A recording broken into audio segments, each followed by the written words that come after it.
Good morning. Week 2 contract series. I mean, the good part is this whole room is filled with people who've already written contracts numerous times. And the people that should be here aren't. And hopefully they will be, and that's why we're filming it. I used to teach the class for Mike, and they're like land deal. No, you can't use a residential contract. There's a land contract. Who is it? Yeah. There's things you want to know about land and houses. But we were talking, before this all started about what buyers are looking for and how picky they're getting about stuff. And they don't know, and a lot of agents don't know what it is. They've used as-is contracts for 10 years, 20 years, and they don't know that there's other alternatives out there and how to strategically use the contract to get what you need. And I think, even though we're talking about home inspections, I think disclosure from the sellers is becoming a massive problem. You've got a lot of investors who don't want to say anything. They don't want to do investors, and they don't want to fill out a property disclosure statement. Or they don't know. Well, if nothing else, put do not know. Especially if you're a listing, put do not know.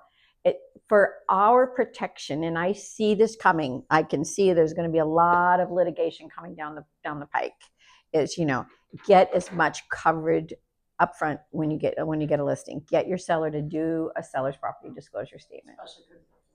Yeah. Yes. Because we have flood properties. They make me really nervous. And I looked at a couple of them, and the seller did the property ever flood? I don't know. They never had flood insurance, so the flood disclosure is like void. No, they never made a claim because they never had insurance. That is the one big flaw in the flood insurance disclosure. It doesn't say, have you had? That you have to rely upon the seller's property disclosure. The flood insurance disclosure will say we haven't filed a claim, and we just came across that yesterday. The house has physical evidence of flooding. The seller never filed a claim, so they did the flood disclosure like they were required to do. They did not do a seller's property disclosure statement. So technically, if you don't fill out a seller's property disclosure statement and you don't disclose that there was flooding, you're saying the property is in great and working order. And I that saw it one says that where in the the seller, contract too. I don't know. The sales contract. Yeah. Says that. I've been wanting Yeah. the place completely renovated from a year So those are the things, and especially if you're working with buyers, you want to make sure that you're telling them we're asking for the seller's property disclosure statement. We're asking for that flood disclosure. Make sure the buyer. Handy home inspector, he told me he has a camera that X-rays the walls.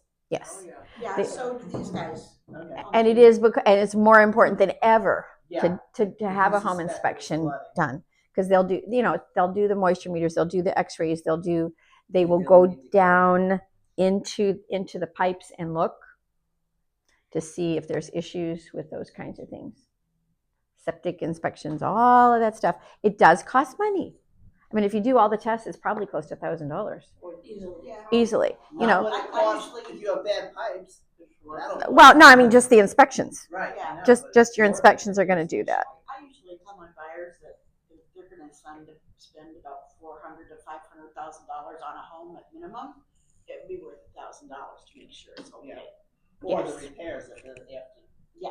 Tear something up because of mold, it could be like $100,000, or the plumbing, it's like $30,000. And it's interesting because the FAR contracts don't talk about waivers of home insurance.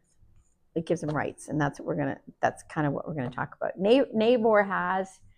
I'm not going in the NABOR contract at all today, but that is one of the big differences between NABOR and the FAR is they have an opportunity in there to waive their inspections and accept the property as is in the purchase contract, right in the beginning.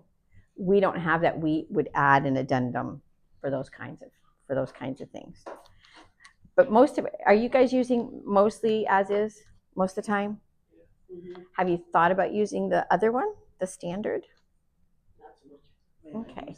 Other The things to thing think is, about. with the standard contract, do they have an inspection period? They Yes. back out of? Yeah. The only thing is, I have them both. the seller is immediately on the hook. Well, 2%. Yeah. Here, I'm going to pass them out so you've got them in front of you. I just passed the pages of the contract that we need. Yeah, Can you see these, But Troy? I think that the standard contract really kind of give it a gets shot. the buyer more More serious. leverage. Then again, No, the as-is gives the buyer more leverage to walk away. to walk So, away. and that's when I was talking about strategies, that's what you want to think about, is how you want to keep the buyer involved in the process, and what's going to benefit the customer as well, because we don't get paid unless they close. But also when you have the seller, because buyers are looking for properties that are in fantastic shape, right? Or trashed units. So if they're in fantastic shape, it may be to the seller's benefit to say, use a standard contract, have a home inspection done prior to when it's listed, and disclose anything that's up front, or you have the opportunity then to fix it. The better the house is in shape, the more likely it's going to close. And you won't have problems with appraisals. You won't have problems with things down the road. And it'll close. I've had listings in the past that you could just tell that they're writing all kinds of contracts and then hand printing them later. And they've got this extra 15 days or whatever. I only do 7. You can get a home inspection in 7 or 5. And we want to, we want to just go ahead and use our as-is clause and get out of the contract. Bye, thank you. Well, and that's what we want to talk about. The as-is gives them every right. Yeah. Where's all my highlighted? Where's all my highlighted? Okay. This little chair. Okay. That was a different market then, so. Well, that's it. You want to keep your buyers in. That is the one big thing they can get out of it for any reason at all. The wording is very similar in both contracts, and it defaults to 15 days. But you really don't want to give them 15 days unless they're doing a lot of inspections where they have to wait for things like mold or radon Or a pool inspection. or pool inspection, septic tank inspection, things like that. But John's right, like 7 days. And remember, they're calendar days; they're not business days. So sometimes 7 can push you. Yeah. I just go for 10 because The attendance. weekends is what tells you if you you set the contract on a Friday, you got 2 weekends in there, so you're out 4 days. Mm-hmm. Or if it's late in the day, count that day off. That's why we started with the timing on the first one, because you have to know all that stuff so you don't give yourself trouble. They do have, where is it? Okay, we're in agreement. Don't sign this until after midnight. Okay, wait. Where's the inspection? Oh. Okay. Shoot. But there is a time period after the inspection. Well, let's kind of stay which way we're going. Okay, On the sorry. Oh, no. That's okay, because we're all over the place. I'm just thinking On about page 6 of the standard contract, that's where it gives them the inspection period. It's almost the same wording, except it defaults to 15 days, so they can do the general, the WDO, and permit inspections.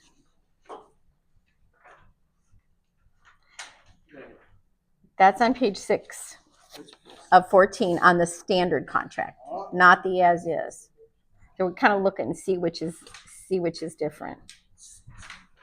Well, permanent inspections in Lee County are more or less public, really access to the public. And we're gonna have, I'm not gonna really dive down into that except as a separate class, because that can be really, really, really messy. But they've got to do things, and that's the whole point of the contract. You have the inspection, but you have to actually do something. So 15 days, right? On lines 279, if the buyer fails to timely deliver a written notice or report, then the buyer shall have waived the seller's obligation to fix anything. This is on a standard, so you have to know and keep the clock ticking. It's very specific in wording about who has to do what. Like if the buyer has a defective drywall test and they carve out a piece of drywall, the buyer has the obligation to return the property back to the way it's supposed to look. And if they had somebody do it, then they have to give the seller the receipts that show that they did the work too. So there's a lot. So that part's really good. On the as is, you've got the same 15 days, right? But within that 15 days, that's when you still have to react to it, and you have to do it in writing. And that's where everybody gets messed up. They'll send you a text. Well, the buyer is going to cancel. That's on an email. it doesn't count. An email doesn't count. You need to have a written notice signed by the buyer, like a release and cancellation. Because if the buyer determines in sole discretion, we hate that, in 263, 264, that the property is not acceptable, they may terminate the contract by delivering written notice. And it should be just like when we're talking about financing, they have to deliver written notice of whether they got denied or whether they got accepted. It all comes down to that, and he with the most paperwork at the end of the day wins. If you're ever talking about that, but those mirror each other as far as what the buyer has to do and all of that kind of stuff. They do talk about the maintenance requirement in the contract. You guys are all aware of that, right? The seller has to maintain the property the way it was in the day they went under contract.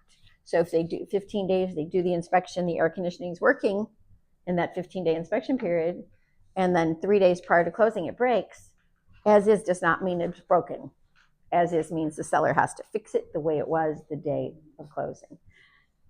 And that's all in there. Those are things you have to let your customers know.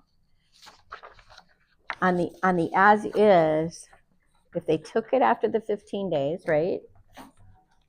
On page 6 of 13, on the as is, there's a walkthrough inspection period and reinspection.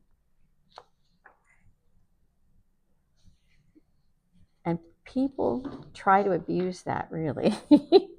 On the day prior to the closing date or on the closing date, prior to time of closing, the buyer or the buyer's rep may perform a walkthrough and a follow-up walkthrough if necessary. Like if they go and they see something has to get fixed and they go back later in the day and they fix it. They're allowed to do that solely to confirm that those items are on the property, the refrigerator hasn't been swapped out, and that any repairs were done, and that the property has been maintained the way the seller's required.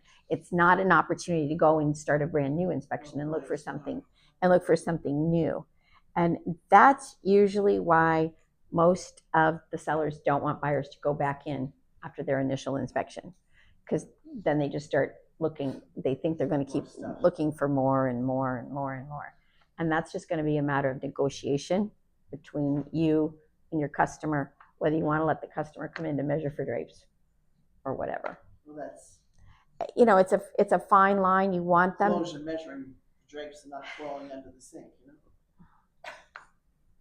That's you, and that's what sellers Checking and that's the what sellers are sprinklers. afraid about. We're having a knockdown drag out right now on a property where the buyer has now gone past his inspection period and he wants to have a mold inspection done. Ooh. Seller will not allow it. Oh, really? This is where the problem is. Why? The seller will not allow them to come in and do a test. Legally, they don't have to allow them to go in anymore. That's right, I guess. Not too smart. No. Kind of showing your cards, isn't it? Yeah, why would That's what- we if we That's what, don't well, the home inspection showed no evidence, have- right, no usually they see indication that there would be. The buyer is just being a stinkerhead. But if I were the seller, I would think about letting the buyer I in, would as long as they're understanding, you're past your inspection period, you're done, you can't ask for anything more. find mold today. I mean, if it's toxic mold, then you have a health and safety issue, then it doesn't matter. It really doesn't. But the seller is unwilling to let the buyer in. What would you do? I'd recommend it. Yeah. me too. I would like, what do you got In to good lose? faith. Yeah. Unless you actually have mold. In that If you case, do you're gonna have get mold, sued you anyway. want to know it. Yeah. Things can happen to buyers regardless of, I've had people die, get in accidents and can't close. You can't worry about not being able to close because you might have mold. Just get the mold test done. And then we'll know for sure, and then you don't have to worry about in the future being sued. Right. I guess the real question at that point is why? Yeah, You why? whether you want to or not you're perfectly within your rights, but what is the reasoning behind this? Is this just, you're just trying to, see who can, pee farther down the road? Is that the gist of it? Because if that's the gist of it, then you win. If it's not, then Make it out, okay. Allow the buyer to have the mold inspection and share the report with the seller for future reference. That's it. So in case they want, because these people sound a little dicey now, at least he has something. A clean mold inspection, hopefully. And if it's not clean, you better do something about it. Well, don't they have to supply the seller with an inspection? If No, it they was don't bad, On they an want it back as-is out? contract, they don't have to do anything. They don't have to give you. And that can be your negative of the as-is. Because even when when you start to negotiate, if you decide that you find something in there and you try to negotiate with the buyer, which requires an addendum, or the seller with an addendum, you have to be very, very specific about what you're going to request. Well, yes. Proof of the, reference the inspection report. Provide receipts of work done. But in this situation, it's such a problem, wouldn't you want the seller to see the report with a request? I mean, that's what I would do. It makes the most sense. Yeah. Or at least the pages that it Yeah. Yes. highlight the Yeah. problem. not the Yeah, if whole they want report. me to negotiate on repairs, I said I need something to negotiate on. I can't go for your word. Yeah, we just don't. And don't the requests for repairs have to be officially In on an writing. addendum Yes, of it's some a- sort? If you're doing as is, you would do it on an addendum because you need it in writing for buyers and sellers to agree. If you're doing the standard contract, and this is why you might want to think about using a lot of this, because it's in there on page 6. It's real specific about it. It's got this whole thing talks about the general property inspection and repair. It used to, if you go all the way back up to start with the general inspection on line 267, it said it may be inspected by someone who has a license. It used to say must. That was the biggest difference between as is and the standard. It said must be a licensed inspector. Now it may be an inspector. So you still can have Uncle Joe go and do the inspections. Or self-inspection. Right, within the inspection period. But you have within the inspection period, you have to inform the seller of the general repair items that need to be done. And that's the big thing. And they provide a form for it. Which, Yeah, I've seen that form. yes. For the standard contract? For the standard contract. You can use this, it doesn't reference any particular standard or paragraph in the contract. So you can use it with the FAR bar as is, you can use it with the FAR bar. I've used a form for repairs. But this really isn't an addendum. This is a list. Oh. It's a wish list. Oh, that's cool. But if it's the standard, that's what you fill out and you turn in. Instead of using an addendum. Right, And it says a copy of the portion of the inspector's written report is attached or will be forwarded separately. Okay. Same thing with the WDO. You can use this with the You could use, too, right? yeah, absolutely. That's why I said you can use it because it doesn't tie in with the specific line. You know, when we start mixing addendums up where they reference paragraph, line, or whatever, and it's not in that contract, then it gets super, super wonky. But this is a really good thing to use, and you can turn it into an addendum. You know, make sure there's room for the seller to sign. And yeah. Now, with going back to the mold thing, I'm sorry, but Oh no. during the inspection period, let's say that the seller says, okay, you can come in, you got 5 days to get it done. I always would write, I've had a situation like this, addendum that states that the home inspection for the mold test is extended between such and such Just date, a moment. Mm-hmm. and just address mold. Is that a thing to do? Yeah. That's the way- Everything in writing to get where both parties agree and sign. Then everybody You can't knows. always get somebody to come in right away. No. No. It takes time to do those too. Well, I have to think really they've been make talking it. to a mold inspector in advance. Well, sometimes that's where 15 days can give you that time just from the beginning, because you can have your home inspection done right away, and then if there's issues that you want to go further with more inspections, that might be a way to do it. 10 or 15 does make more sense. If someone's sincere. Yeah. If you know, they're not running around making a bunch of offers on things. Well, and that's where sometimes you want the buyer to lock into that property, because we looked at this, and on the first page of this little thing that I gave you on there, it talks about what the financial responsibilities are already for the seller. It has the costs on it. I do this again. I pull out all my little papers. Okay, yeah, closing costs. That's on page 3 of 14 for but it defaults to 1.5 for general repair items, and it defaults to 1.5 for wood destroying organisms, and it also defaults to 1.5 for closing out permits. So it's all there already. And that might be, and you can change it. So if you think the house is in crap, might be crappy condition, you could increase what the seller would be responsible for. I kind of like this because then the seller knows the buyer isn't going to walk because the paint is purple. They're going to walk if there's something. Need a reason on the as is. Right. They don't need a reason. Here, if they're going to have any kind of negotiations or walking, it's because they found something that's going to be more than this percentage. And that's the part you have to know all in this extra contract. That's why there's a whole extra page to the standard. House, the buyer ought to know it. It's going to be like a whole can of worms, and they're buying it cheap, and that's the end of that. Well, This is the only contract we used to really do. right. And then we had an as-is addendum that we added in here.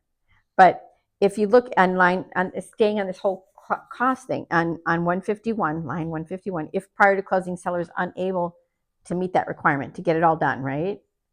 Then sums equal to 125% of the estimated cost to complete are going to be escrowed. So everybody automatically knows that if the work doesn't get done, the seller has agreed that the money will be put in escrow. It can be taken out of closing. If the costs are going to be more than that, then the seller has to actually pay the difference. And and whatever isn't used in the escrow, then it goes back to the seller and stuff. So the title companies would hold the escrow. And when it's in a contract like this, title companies will hold escrow because there's estimates and there's work and there's contracts to do that. They're not going to just hold escrow money for whatever, Oh, we're going to go get a bid after closing, and then we're going to do this. And if it's not $5,000, title companies don't want that liability. But if there's a signed contract to fix the plumbing and it's $5,000, the seller holds. They're going to hold $5,000 plus 25% of that $5,000. So if there is an overage or if there is a problem, the money's there. I like that part, that whole holding the money in escrow. Yeah, that's bad. What's the time limit on it? It doesn't say it doesn't state that. Remember when all those roofs were bad? Yeah. No, that's not really I'm sorry. Oh no, none of this is in as is. As is simply you get your right to do inspections, know what you're buying, and you either buy it, you either accept it or you don't. Agents go, okay, well now we're going to just use it. Now we're going to negotiate the pricing. We're going to try to get credits and things like that. But you also have to remember if they're getting a mortgage of any kind, lenders and especially private lenders are going to be maybe a little bit easier, but appraisers are getting tighter on repairs and maintenance. So a lot of this as is stuff that buyers are willing to accept may not be acceptable to their lender and probably won't be. That's been our biggest problem we've had over the last year with those as is contracts, because they're accepted. The buyer's like, okay, then they get in there and the appraiser goes, nope, this air conditioning is sitting wrong. It's not acceptable. Especially FHA. Yeah, I had that happen. You gotta make sure that they're buying decent. Yeah, well, it's FHA. No, it was not, I don't think it was FHA. I have to take a look. VA isn't as tight as FHA is. No, it's not. It's interesting, and they both seem to be loosening. They said, I don't see it loosening. I mean, they want to protect they want to. No, VA was tougher than FHA. It used to be. They used to be, but now it's just getting kind of weird everywhere because they're supposed to be buying a house that's in decent shape. That's the whole point of the program. That's the whole point, is to have the first time buyers buying any old junky houses that can be buried in repairs and be walking out and have a safe unit, right? Yeah. So the as is may not really be the way to go. And if sellers really balk at this, they say, what's wrong with your property? What do you really think is wrong with your property? And that's where you bring in the home inspector and say, okay, go by, let's walk through and see if every window and door closes. I mean, if you live in a house for 30 years and you never open a window, it might have been broken for 30 years and you don't know about it. And then the home inspector comes in and like, oh, that's a 30-year-old window. You can't even buy those parts anymore. Now you're going to have to replace the whole window. And it went from $150 repair to But yeah. So those are Yeah, those no, there are. those are things to think Well, about. A lot of sellers don't know things that are wrong with their house. Right. A lot.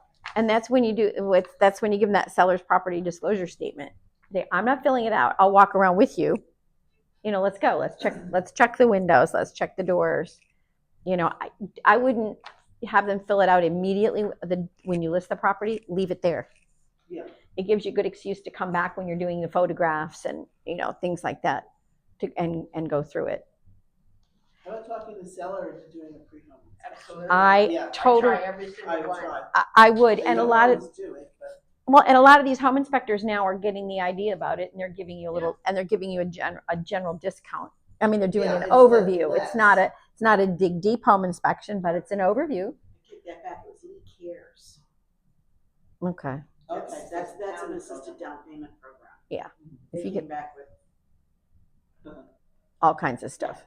Yeah. And you also want to make sure your home inspectors will come back and do re-inspections for you. yeah.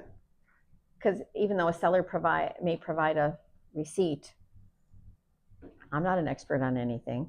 That is true. Even if I know, I don't want to. I'm not telling them I know anything. I learned that the hard way when I first started. I know nothing. I mean, and it's harder for Troy because Troy knows everything. But you don't want to be that. You don't want to be the middle. No, you want to be the source of the source. Just you push it. We never tell them that he's involved.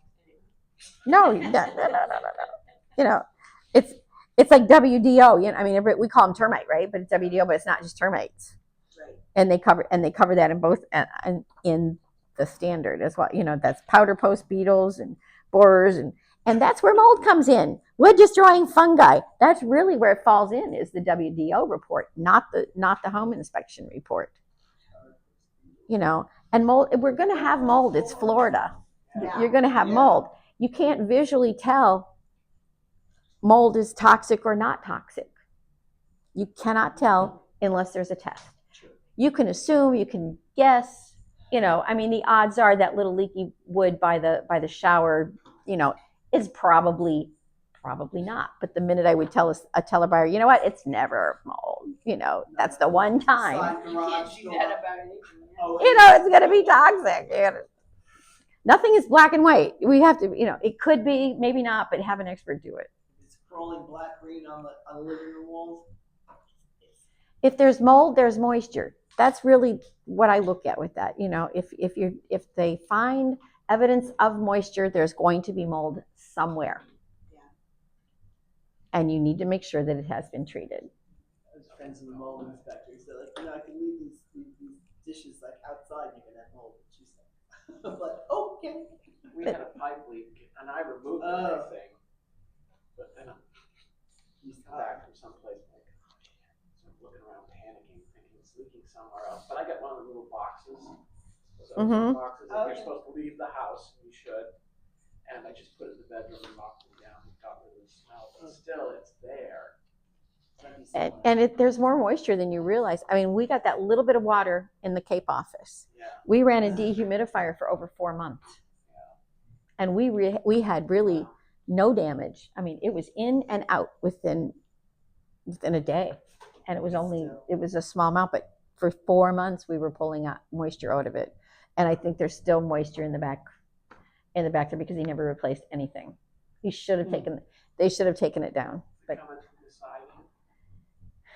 there was a lot of problems over on the other suite. And that connects, and we connected, and that's where almost all the damage was in that. Yeah, there was a good amount of water down there. Decent. Yeah.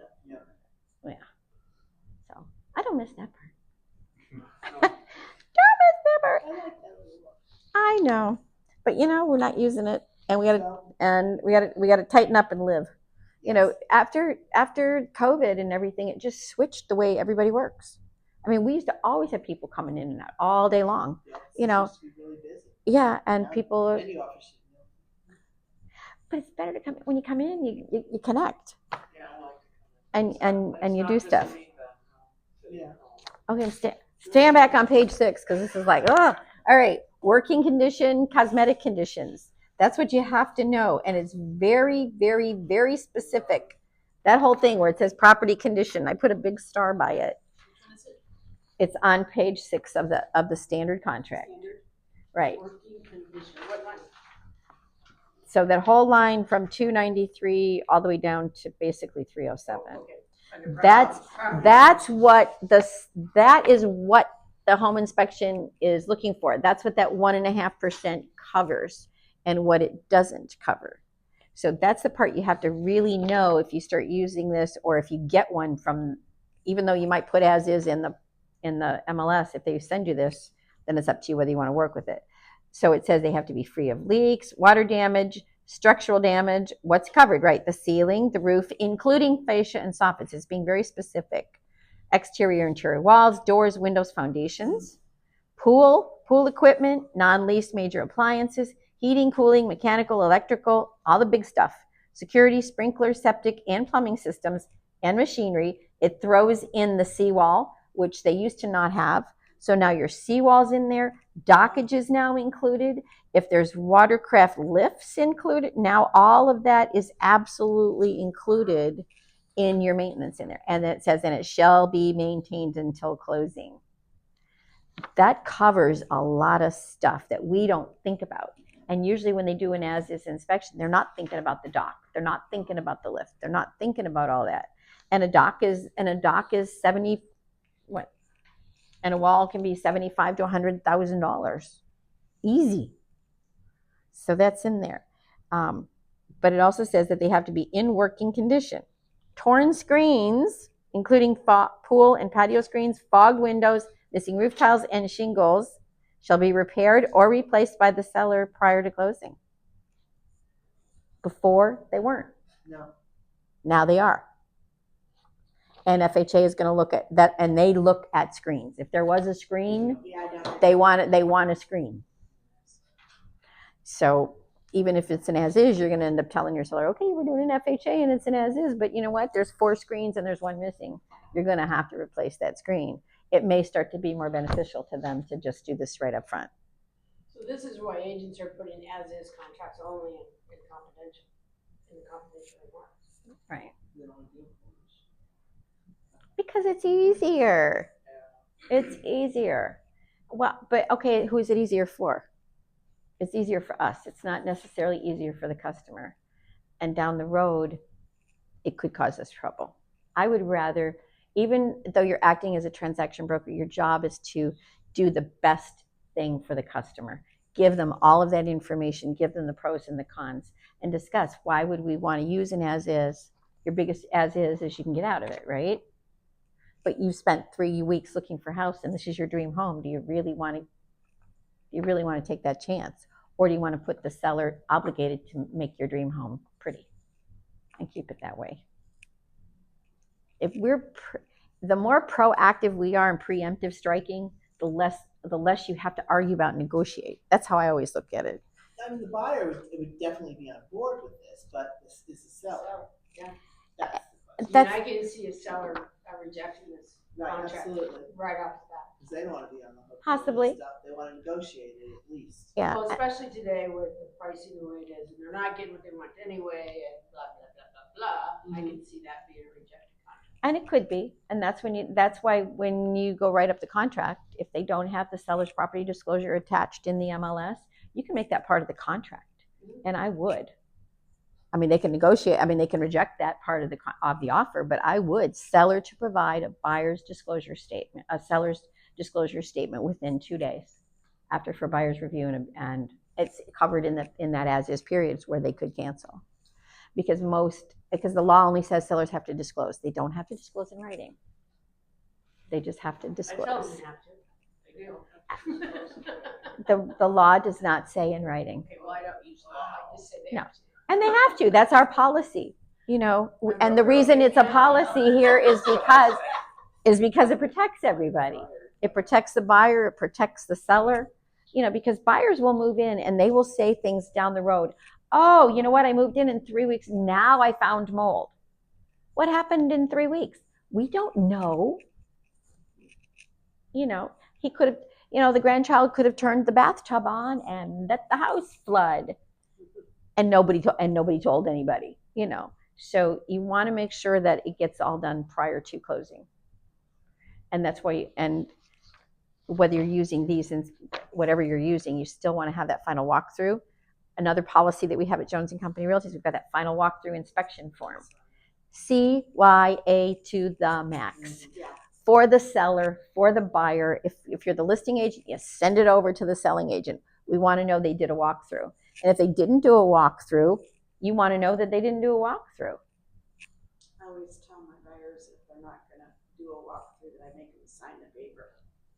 Sign it. Oh, sure. Sign it. I'm Sign the accepting the paper. property. We- You're not putting it on me. Yeah, we do have some forms in there in app files that say that there's like a waiver of a home inspection. We've done the home inspection, we accept the property as is. You can use those if you'd like. Once you decide you want to use those, then you have to be very consistent and use them with every single deal that you do. So Oh, really? yeah, that's the whole thing. So so my recommendation as your broker is stay to what's already done and approved by attorneys. Don't add more to it than you need to do it, because the more little hoops you create, the more potential for problems there is. So simple and sweet. Not And so much now, but I mean, people weren't having home inspections for a while. they were It's really waiving them, scary. and that's yes. Yeah, at the seller's insistence, I might remind you. And that's where we were covering our butts on the contracts and things like that. But you could see where this stuff could come in a couple of years when people go to resell. And there was a big issue when they bought the house that they didn't fix, and now they go to sell it. That pre-existing condition now has to be disclosed. So then the sellers get mad because they can't get the price that they thought they could. So now then they're going to go back and look at who sold me that house, who told me not to have the inspection, who told me, whether we did or not. They're going to come back and look. So that's where documentation is super important. I think I had my nephew, of all people. It was a nice home out in North Fort Myers with acreage. And the guys met us there, and he's all real friendly, and they're friends. Everyone's friends, right? He says, well, when I redid that septic system, I didn't get a permit. Okay. Okay. So I And this tried- was while you were under contract, Oh, yeah. past the inspection period? No, we're at the inspection. Okay, that's good. And he says, I said, my nephew, I said, after we're done, I says, you guys gotta get a septic inspection, even if it blows this up. Yeah, I said, absolutely. or you just accept the way it is, but And you might be dealing with a pile of shit. yeah, he didn't. So I had him and his wife sign a paper stating that they didn't want to do it. They didn't want to do it. How's the septic? Fine. Good He says, God. there's no problems. I said, oh, thank God. I didn't want to have to say. Unless the county finds out there was no. Yeah, Yeah. right? Well, somebody will find out somewhere down there. Somewhere, Somewhere that's down what I, the road it's that's gonna what I be, yeah. told him, but the land's all flat, so you know. It's not like today's. He says, it's okay. I said, no, it really isn't.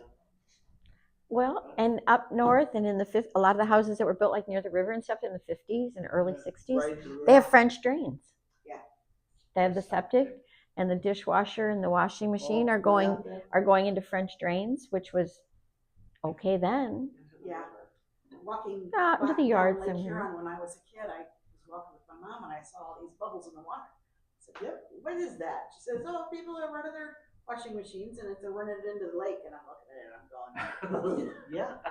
We all thought it you was. want me to swim in that? Get laundry soap in I- it. I have a vacant lot on my street, and there's always a puddle in it. Interesting. Always a puddle, no matter what the weather is like. There's a puddle. And I overheard my neighbor one night when I was walking the dog saying something about, oh, good, it's working again. He's running out. He's probably running his dishwasher or the washing machine because we're septic. He's running it out into the field next door. I mean, it's not his property? No, it's the empty lot next door to him. No. I'm sure he dug the pipes, right? And He then put now his he little, has- and it's just, I it's, sold the house where the washing machines were going out into the yard. It was like a really. It was Yeah. a big thing here years ago down here. I'm sure he did Fort it. Myers. We all did it. I lived in a house like that. you're going to see a lot more of that. I really think as people are increasing the number of occupants in properties, that are septic. Yeah. After closing, all of a sudden you're seeing a garage door, a side entry into the garage door and a separate little air conditioning system going up. The door's not tied into the tie beams, but the septic tanks were not designed to hold That much. extra people, extra stuff. So what are they doing with it? That's true. Those are all those things that when we're out there selling, we have to let our buyers know. I think that the city, county, or whatever the hell has to do something about it. It's not good. What if people start hooking their washers up to that pool water? Well, we're talking septic, so that's not possible. Right. People will do all kinds of crazy I things. wouldn't wanna wash my clothes with that crap. Oh, no. It's No. drinkable. It It's is? safe for your skin. Dual water, it has to be safe. So technically you could drink it and you won't get sick. But it has a lot of stuff. It won't taste good, but it will not kill you. It will not. Doesn't even They come don't off your recommend car. you water your garden with it. Right. I mean, But it's safe. and again, as this city grows and as they're getting, more and more, all of this stuff changes. And the example of it, Katie and I own a little house that we bought that was built in the 60s. And it originally had a septic tank in the front yard. And when I bought it, they had added a garage with a bathroom. Okay. And I kind of figured out how they did it. And when we bought it, we had the plumber rerun all the waistline in the house. We tied it into the What we street. thought was. What we thought was the system. So a few years later, I start getting backups in the toilet in the garage. And I call the guy out, and he comes out and he runs the snake down the garage, and he said, "I'm out 250 feet. I don't know what it is." I said, "You're kidding me." No, actually, the first time he ran it, it comes up in the middle of the yard, and it's going like this. The snake comes up in the middle of the yard. That's crazy. And it had gone the wrong direction up an old line. It Okay. had turned and gone the wrong direction. And then they run it again from a different spot. And he said, "I got it out 250 feet. And I have no idea where it is." We walked down the side, and you can hear it in the ground. Oh, wow. To the street behind us. And we walked, and it goes behind the house next to us, along their house. And he said, "Well, I've had this come up in the neighbor's toilet and shatter the toilet and just spin around inside the house." Yeah, it was. And I'm like, "Oh my God." What had happened was the city abandoned an old sewer line for the new layouts Sure. and left it, It didn't disconnect. didn't disconnect it. So my snake went up the old line. Where was this at? It's right over off of 43rd and Palm Tree. 43rd and Palm. Really? It's in the Cape. We'll And so- talk about stories for Fort Myers So next. we had to That's reconnect. crazy. We had to reconnect a section. And the reason I know the septic tank is still there because we missed it by 3/4 of an inch digging down to find where It's we still could. in the yard. It's still in the yard. We could tie it to the house. So Yeah, it's as crazy. things change, there becomes other issues and other issues and other issues. And sometimes that's where this is good Exactly. because the sell But you this can never this sell ti- that house. this ties the seller, but this ties the seller in down the road. Right. And especially the property disclosure statements. And we were talking about that one of our agents sold a house off McGregor in the historic district. Attorneys bought it and attorneys sold it. The ultimate nightmare, right? Yeah. But when our sellers bought it, they had a city water and sewer bill. And they paid their city water and sewer bill for 5 years. And then they sold it. And the buyers thought it was city water and sewer because everybody'd been paying city water and sewer bills for decades to the city of Fort Myers until the whole entire house backed up. And it was discovered that it was on a septic tank from God only knows when, 1930, 1940. It was never hooked up and nobody ever knew. So it was never treated. So now you've got everybody's posturing. Who's ultimately responsible for that? Because there was no physical way that you would think that it would be on a septic. You wouldn't even go looking for it. You wouldn't. you wouldn't look for a septic tank like that. We had we went through that in Fort Lauderdale. We had a rental property like that. They actually just covered the septic tank with the patio. And the tenant called up going, "We've got poop in the hose," and we're like, "What?" So if you can't find proof of a permit for, abandoning the septic tank, get a scope. Yeah. But would you? Even then, that could be a problem, as you can tell with us. From there, yeah. I mean, and you're not going to know.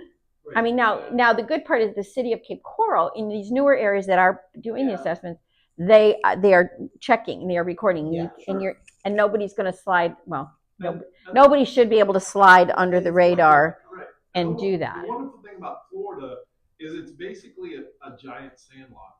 It's the best water percolation system on the planet. The water just settles through it and goes right back into the aquifer, which made it really easy for all these little tiny lots, to have really good septic systems, for a long time. Yeah. And they work fine. But when you get in places like Colorado or Kansas or places like that where the soil is very dense and very clay-like, they don't work like that. You can't get that water to percolate through it.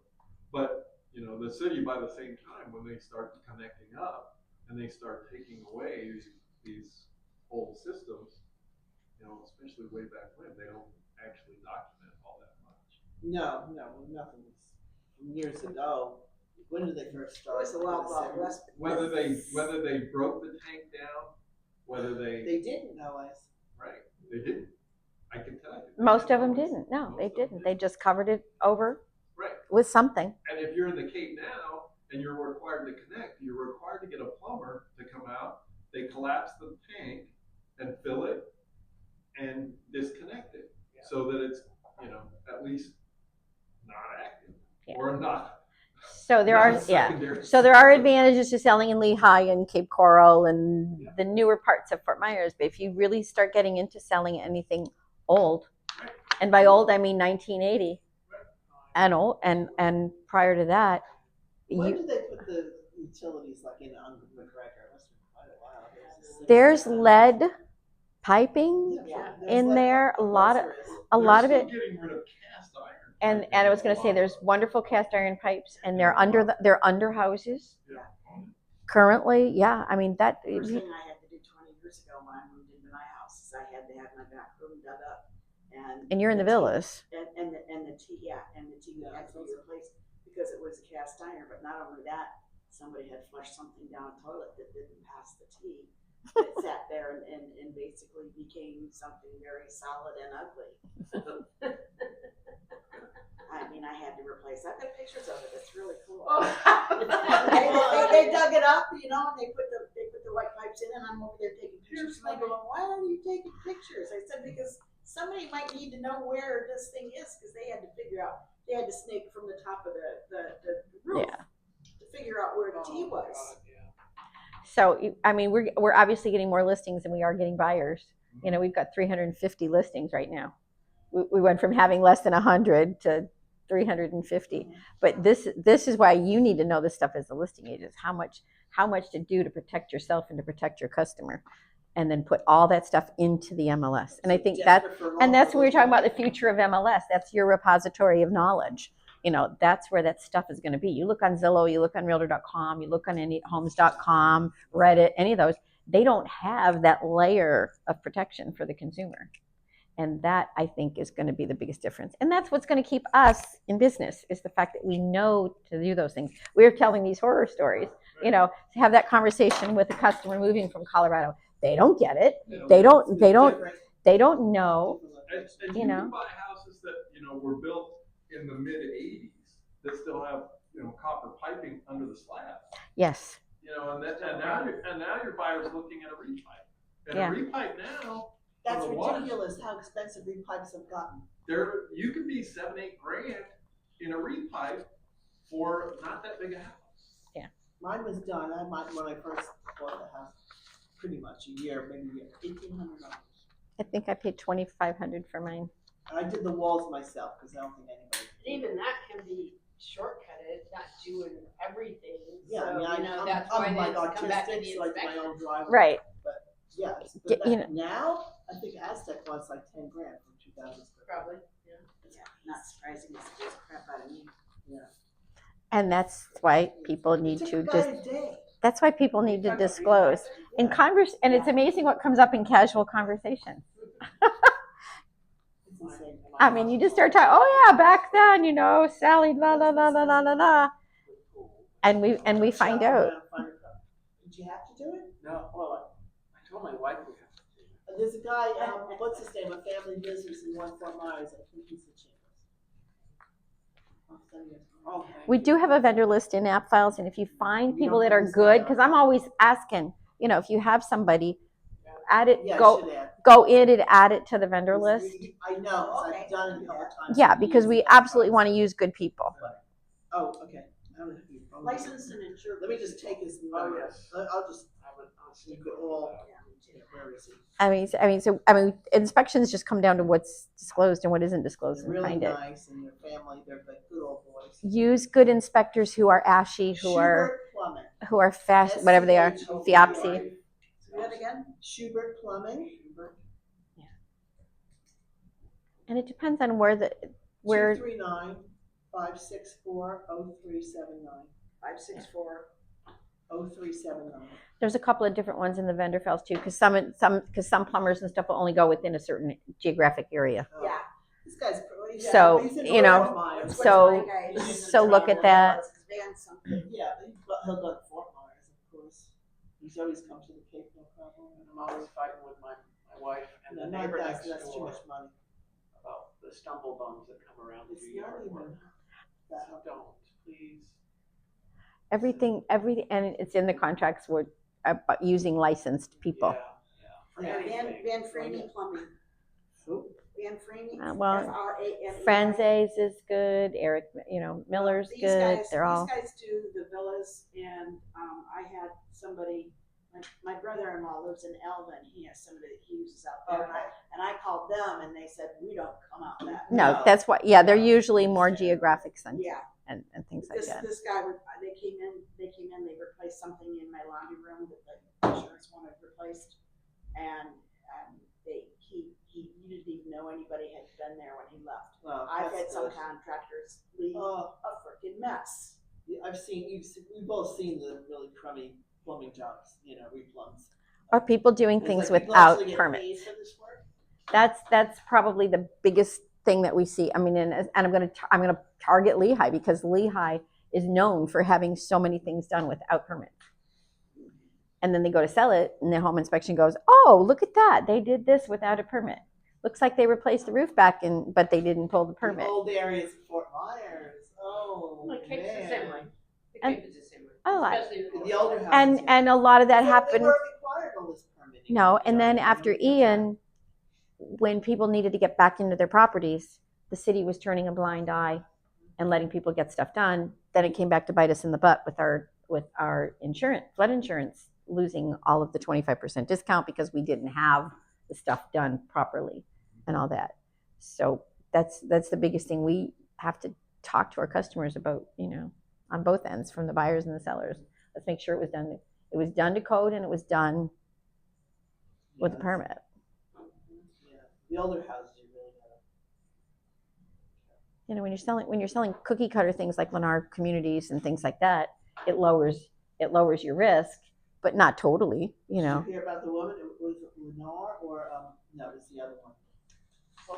Oh, no, not Pulte. The other one, 2 words. There's D.R. Horton. Yeah, none of her toilets flushed. They all back up and explode. And D.R. Horton won't do anything about it. She moved to the house like 2 I months don't- ago. The concrete and the pipe. Probably have a home inspection. She could have Yeah. saved herself a lot of grief. Have an inspection, and a lot of times if they have a survey, that's a really good thing for your inspections too, because you can have easements, or you can have your wonderful little sprinkler line is running in somebody else's yard. Right. You It know. saves the buyer money too.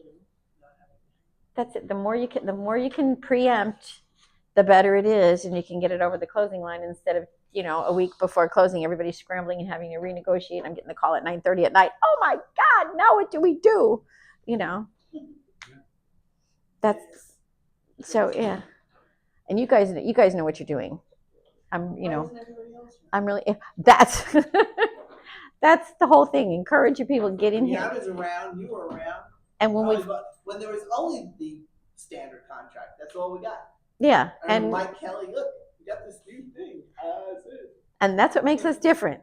Having contracts that we understand, that we can help navigate this with our customers. That's what gives our value, and that's what you have to really sell is your worth at that. So, any other comments, input? No, I think it's great you're doing this. Well, this gives. Yeah, Thank you you. gotta keep going. We all gotta keep going. I need to do some more videos next week. Anybody have any houses that look good that are empty? Almost every house we have is owner occupied. I don't want to do it. Mine will be empty at the end of the month. Sellers are really excited. A lot of them are really excited to have you do their house. And if it's furnished and it's nicely furnished, I think that would be a great way to do that. Do a lot of the live video things. No, not if they know you're going to be advertising their property to help sell it. Why would a seller say, "Oh no, I'm sorry, you can't come in"? Oh, which does bring up a point. I don't know. We used to do Christmas in July. Remember before the COVID and all that crap. I was thinking that might be this might be a fun year to do that again. Get everybody excited about July. We've got the houses are sitting on the market a little longer, so we'll put something out there and we'll get our Christmas in July going. It's my favorite holiday. My listings will work for that, but I would do it. I would do somebody else's listing. Oh, absolutely. Yeah, I've done it in the past. Yeah. Have you thought about doing one of the drive-bys of a group of our listings? You mean a caravan? Caravans? Caravan. We could put a survey kind of thing out there and see if people would be interested in it. I mean, you could do, if you've got that many houses listed, you could do, let's do Cape Coral one. Caravan for a Let's do month. Fort Myers next week. Well, we can put it out there and see if people would do it. Those are fun. You can have like a little foodie thing in the house. No, even just people just going in and out.